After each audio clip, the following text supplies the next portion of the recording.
Hey guys, we got another Marvel Rivals patch. We got some new disco skins. Look at Star-Lord, man, so inspirational. Then there's Magic in her disco skin, and hey, this wouldn't be the first time we've seen her wear something like this. Good bait for the Gooners, bravo daddies, bravo, round of applause. And this asswipe got a disco skin as well. But I'm noticing a certain demographic hasn't gotten a disco skin yet, Netties. Just noticing, that's it. Nothing else. Captain America's a football player now, and these two got another skin. Because yay guys, more support skins. Let's not worry about other characters getting skins though. Skins aside, there was a balance patch as well. We have 3 lucky characters who were touched by the almighty Dev's hands. And those 3 are Deadpool and all his variations, Elsa, and White Fox. White Fox. Oh shit. Let's just go over the patch. Maybe it's not that bad. Okay. So they removed some skill expression from the game.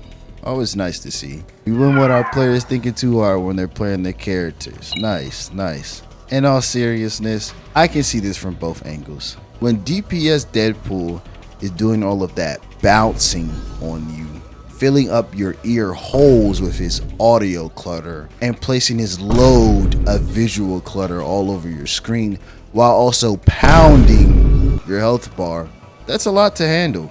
But at the same time, removing skill expression from a character will always not sit right with any player base that has a functioning brain. Even though it was an exploit, people are still pissed you got rid of it. So here's a thought, Netties. Maybe we shouldn't release a character with an insanely bloated kit that gives the illusion of having so many different ways of playing him in a competitive setting where the player base is always going to find the most optimal and effective way of playing him. So when you then quote unquote adjust the only particular way of playing the character, you piss off the entirety of the players that do play him for that one reason. Not a single soul who plays Deadpool on any of the 3 roles are deviating from the most optimal line of upgrades. If they are doing one of 3 things. They are either unintentionally throwing, they are trying to learn the character thinking they actually have a choice, or they are experimenting with new avenues of playing the character, which we can see has already been explored to its fullest potential.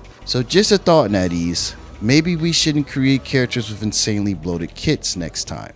But guys, none of that shit matters though. She got nerfed again, guys. The #1 state sponsor of terrorism against the Rivals community got nerfed again.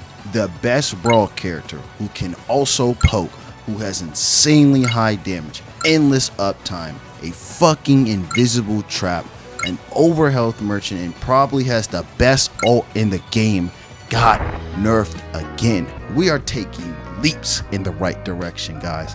I bet at least one of those things I mentioned was nerfed about her in this recent patch.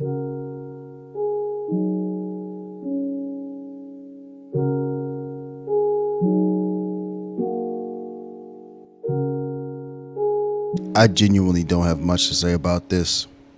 She got nerfed. Thanks, I guess.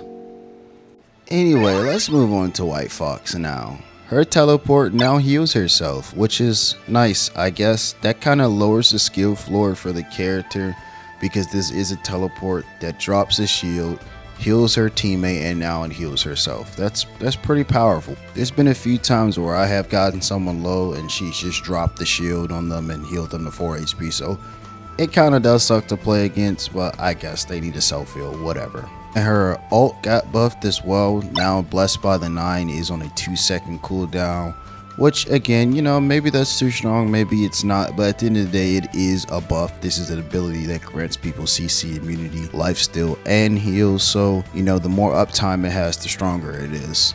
And now she spawns off with 3 Spirit Tails, which objectively is a good change. I've played her about 1 or 2 times and I've realized, yeah, she kind of needs those things off rip, so that was a good change from NetEase. Besides that, once again, they've kind of lowered the skill floor for another support character. We all knew it was coming, but it happened so soon. Unlucky, GG go next. So with all that being said, NetEase is still up to the typical shenanigans, putting band-aids on problematic characters, removing text, buffing support characters, and That's just where we're at with this game. I don't know what goes on in that studio when it comes to game balance, but we can take what we can get for now. Leave a like, comment, subscribe if you enjoy, and peace out.